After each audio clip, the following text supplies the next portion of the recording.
दो बहनों का अटूट बंधन।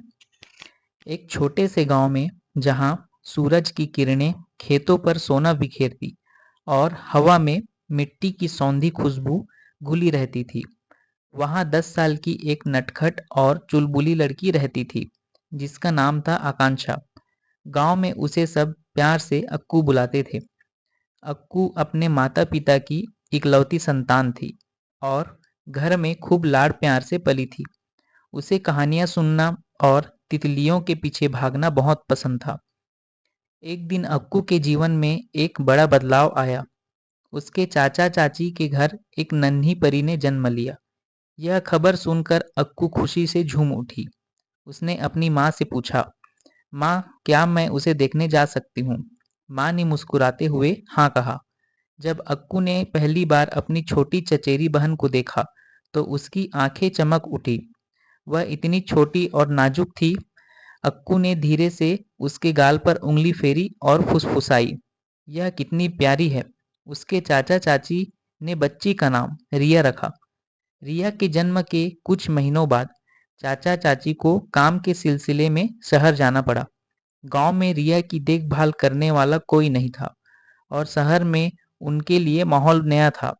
ऐसे में अक्कू के माता पिता ने सुझाव दिया कि रिया कुछ समय के लिए उनके साथ रहे।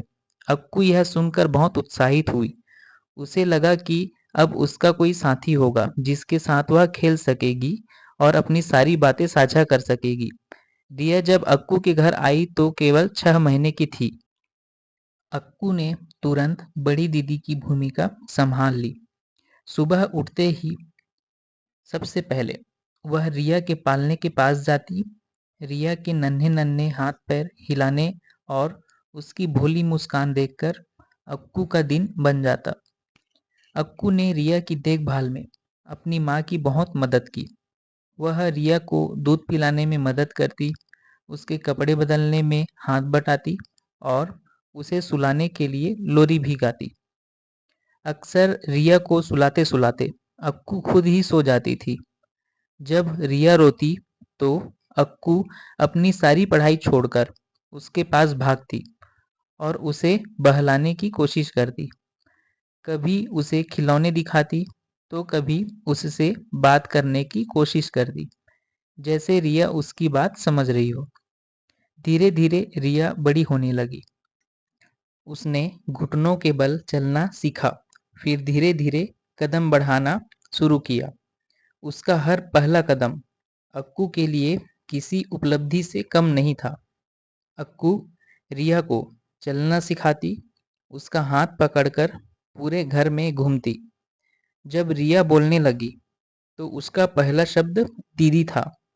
यह सुनकर अक्कू की खुशी का ठिकाना नहीं रहा।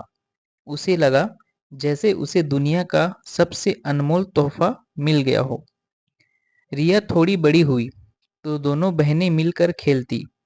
अक्कू रिया को कहानियां सुनाती, गुड़िया से खेलने के तरीके सिखाती और कभी-कभी तो शरारतें भी करती। रिया अपनी दीदी के पीछे पीछे घूमती और वही करने की कोशिश करती जो अक्कू करती थी। अक्कू के लिए रिया सिर्फ छोटी बहन नहीं थी, वह उसकी सबसे अच्छी दोस्त, उसकी परछाई और उसकी सबसे बड़ी जिम्मेदारी भी थी। स्कूल से आने के बाद अक्कू का पहला काम रिया के साथ खेलना होता था। वह रिया को पढ़ाती भी थी। अक्षरों की पहचान से लेकर गिनती तक अक्कू ने रिया को बहुत कुछ सिखाया। रिया भी अपनी दीदी की हर बात ध्यान से सुनती और मानती थी। उनका रिश्ता समय के साथ और गहरा होता गया। उनमें कभी-कभी छोटी-मोटी नोक-झोंक भी होती थी, लेकिन वे कभी ज़्यादा देर तक एक दूसरे से नाराज नहीं रह पाती थी। एक दूसरे के बिना उन्हें अधूरा सा लगता था। कई साल बीत गए। अक्कू अब कॉलेज जाने लगी थी और रिया स्कूल में थी। चाचा चाची भी वापस गांव आ चुके थे, लेकिन रिया का ज्यादातर समय अक्कू के साथ ही बीतता था। उनका बंधन अब और भी मजबूत हो गया था। अक्कू ने अपनी छोटी बहन को सिर्फ पाला ही नहीं था, बल्कि उसे प्यार, संस्कार और जीवन के महत्वपूर्ण सबक भी सिखाए थे। रिया के लिए अक्कू एक मार्गदर्शक, एक सहेली और एक अटूट सहारा थी। आज भी जब अक्कू और रिया एक साथ होती है, तो उनकी आंखों में वही प्यार और अपनेपन की चमक दिखती है। अक्कू को अपनी उस 10 साल की बच्ची के दिन याद आते हैं, जब उसने पहली बार अपनी नन्ही बहन को अपनी बाहों में लिया था। और रिया हमेशा अपने दीदी को अपने सबसे पहली गुरु और सबसे प्यारी दोस्त मानती है। उनका यह रिश्ता समय और परिस्थितियों से परे हमेशा एक मिसाल बना रहेगा। दो बहनों का अटूट बंधन, जो प्यार और परवाह की नींव पर खड़ा था। शहर की राहें, गांव की बदलती दिशा। अक्कू के कॉलेज जाने का दिन आ ही गया। उसका मन भारी था। एक तरफ नए सपनों को पूरा करने की ललक थी, तो दूसरी तरफ रिया से दूर जाने का दुख। रिया भी बहुत उदास थी। उसने अपनी दीदी को गले लगाया और उसकी आंखें भर आई। दीदी, तुम मुझे छोड़कर मत जाओ, उसने फुसफुसाया। अक्कू ने उसके बालों पर हाथ फेरा। मैं हमेशा तुम्हारे साथ हूँ, बस थोड़ी दूर हूँ। अक्कू शहर चली गई। शुरुआत में सब ठीक था। वह रिया को रोज फोन करती, उससे स्कूल की बातें पूछती और उसे पढ़ाई में ध्यान देने के लिए कहती। रिया भी अपनी दीदी को अपनी दिनचर्या बताती। लेकिन धीरे धीरे शहर की व्यस्तता और कॉलेज की पढ़ाई ने अक्कू को घेर लिया।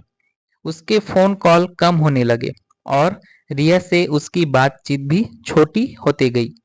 गांव में अक्कू के बिना रिया खुद को अकेला महसूस करने लगी। जिस दीदी का साया हमेशा उसके सिर पर था, वह अब दूर थी। रिया थोड़ी आजाद भी महसूस करने लगी थी।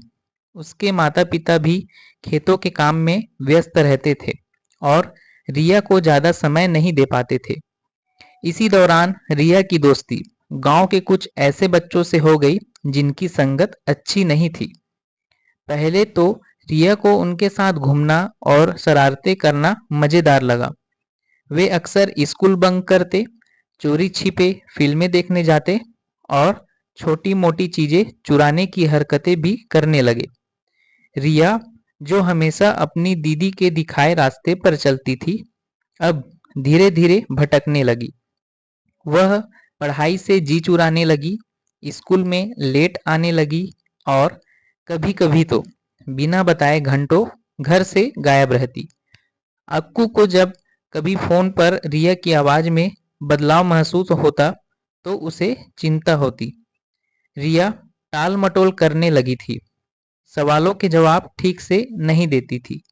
अक्कू ने अपने माता पिता से भी बात की।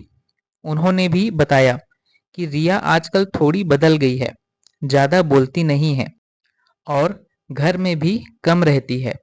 एक दिन रिया के स्कूल से शिकायत आई कि वह पिछले कुछ दिनों से लगातार अनुपस्थित रह रही है और उसका बर्ताव भी ठीक नहीं है। यह सुनकर अक्कू के माता पिता बहुत परेशान हुए। उन्होंने रिया से सख्ती से बात की, लेकिन रिया ने अपनी गलती मानने से इनकार कर दिया और गुस्से में कमरे में बंद हो गई। जब अक्कू को यह खबर मिली, तो वह अंदर से हिल गई। उसे अपनी गलती का एहसास हुआ कि वह रिया को पर्याप्त समय नहीं दे पाई। उसने तुरंत कॉलेज से छुट्टी ली और अगले ही दिन गांव लौट आई। गांव आकर अक्कू ने देखा कि रिया बहुत बदल गई है। उसकी आंखों में पहले वाली चमक नहीं थी और उसके चेहरे पर एक अजीब सी बेरुखी थी। अक्कू ने रिया से बात करने की कोशिश की, लेकिन रिया ने उसे नजरअंदाज कर दिया। अक्कू को समझ आ गया कि मामला गंभीर है और उसे रिया को इस दलदल से निकालना होगा। अक्कू का संकल्प, रिया को सही राह पर लाना।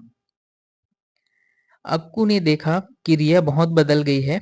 उसकी आंखों में पहले वाली चमक नहीं थी जो पहले थी और उसके चेहरे पर अजीब सी बेरुखी थी। अक्कू ने रिया से बात करने की कोशिश की, लेकिन रिया ने उसे नजरअंदाज किया। अक्कू को समझ आ गया कि मामला गंभीर है और उसे रिया को इस दलदल से निकालना होगा। अक्कू ने सबसे पहले धैर्य से काम किया। वह जानती थी कि रिया पर गुस्सा करने या उसे डांटने से बात नहीं बनेगी। उसने रिया के साथ जबरदस्ती करने के बजाय उसे समझने की कोशिश की। पहले कुछ दिन अक्कू ने सिर्फ रिया को देखा और सुना। उसने देखा कि रिया अक्सर अपनी दोस्तों के साथ देर रात तक घूमती और घर आकर भी किसी से बात नहीं करती थी। अक्कू ने अपने माता-पिता से बात की और उन्हें अपनी योजना बताई। उसने कहा, हमें रिया पर भरोसा करना होगा, लेकिन उसे सही रास्ता भी दिखाना होगा।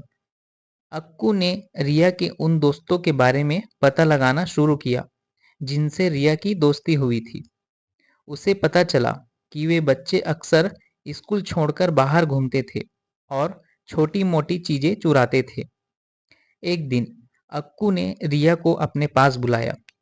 रिया शुरू में तो आनाकानी कर रही थी, लेकिन अक्कू के प्यार भरे आग्रह के आगे उसे झुकना पड़ा।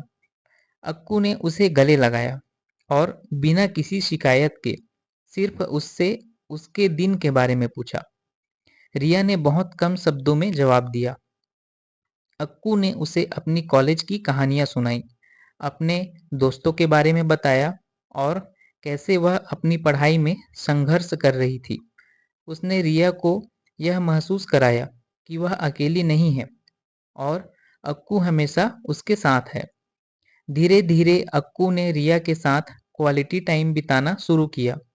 वह रिया को शाम में घुमाने ले जाती, उसके साथ खेलती और उसे अपनी पढ़ाई में मदद करने लगी। जब रिया ने पढ़ाई में अरुचि दिखाई, तो अक्कू ने उसे डांटा नहीं, बल्कि उसे विषयों को समझने के नए और मजेदार तरीके बताए। उसने रिया को समझाया कि शिक्षा कितनी महत्वपूर्ण है और यह कैसे उसके सपनों को पूरा करने में मदद कर सकती है।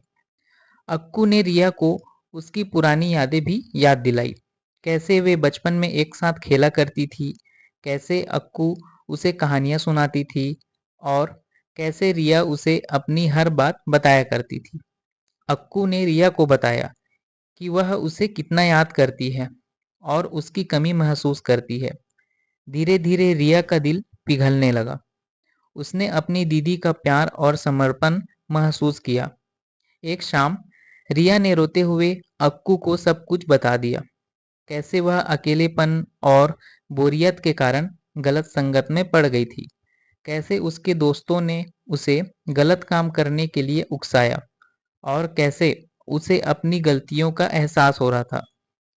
अक्कू ने रिया को गले लगाया और कहा, गलतियां हर इंसान से होती है, लेकिन उनसे सीखना और आगे बढ़ना जरूरी है।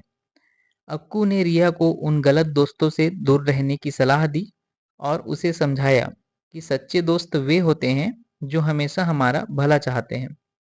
अक्कू ने रिया को जिम्मेदारी का एहसास कराया।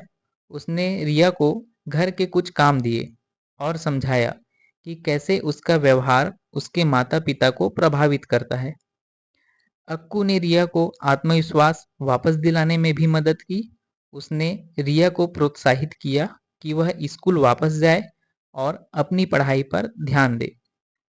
अक्कू ने रिया के शिक्षकों से बात की और उन्हें रिया की मदद करने का आग्रह किया। कुछ हफ्तों के भीतर अक्कू के प्रयासों का फल मिलने लगा। रिया धीरे-धीरे अपनी पुरानी जिंदगी में लौटने लगी। उसने गलत संगत छोड़ दी, स्कूल जाने लगी और अपनी पढ़ाई पर भी ध्यान देने लगी। उसके चेहरे पर फिर से वही मुस्कान लौट आई जो अक्कू को बहुत पसंद थी। अक्कू ने रिया को फिर से सही राह पर ला दिया था और उनका रिश्ता पहले से कहीं ज़्यादा मजबूत हो गया था। वीडियो को लाइक करें और चैनल को सब्सक्राइब जरूर करें।